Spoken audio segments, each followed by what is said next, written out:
মাও দুধ দেয় না, দে নাকি? অজ্ঞ সন্তান, অজ্ঞ ফুয়া, ছোট বাচ্চা হাঁদের দে, হাঁদিলে মায়ে দুধ দে, আর কত বুল্লাই গিল্লা হয় নাকি এনে দে আইয়ে রে ন দে। এত আল্লাহ তুমি সাফ হরিব, আল্লাহ আ গুনাগার, আ পাফি, আ পাপিষ্ট, আ বৎকার। যুবককাল থেকে আমি এই পর্যন্ত কত গুনাহ করেছি, নাফরমানি করেছি। মাবুদ, আপনি আমার গুনাহ মাফ করে দেন। কারণ আদম আলাইহিস সালাম আল্লাহর কাছে মাফ চেয়েছিল আমাদেরকে শিক্ষা দেওয়ার জন্য। তা আমরা কি মাফ চাইতে আমাদের অসুবিধা আছে? কারণ মাফ চাওয়া হচ্ছে আদম সন্তানের ভুল হয়েছে সেটা স্বীকার করা, আল্লাহ এটাতে পছন্দ করে।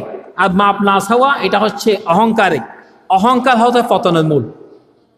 যত মানুষ পৃথিবীতে ধ্বংস হয়েছে সমস্ত মানুষ অহংকারের কারণে ধ্বংস হয়েছে।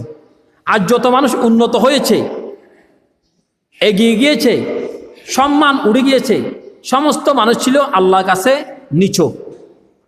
আল্লাহর কাছে যে বান্দা নিচু হয় আল্লাহ তাকে টেনে আসমান পর্যন্ত পৌঁছিয়ে দেন। আর যে মানুষ আল্লাহর সাথে বেয়াদবি করে আল্লাহ তাকে টেনে তার কাপড় চোপড় পর্যন্ত খুলে তাকে উলঙ্গ করে ল্যান্ডা করে ফেলেন জাতির কাছে। এটা শুধুমাত্র আল্লাহ পারে, আর কেউ পারে না।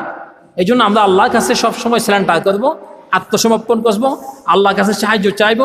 আল্লাহর সাহায্য যদি আমি পাই তাহলে আমার জন্য আল্লাহর পক্ষ থেকে সাহায্য পেয়ে গেলে আমার জন্য প্রত্যেকটি জায়গায় নাজাত হবে।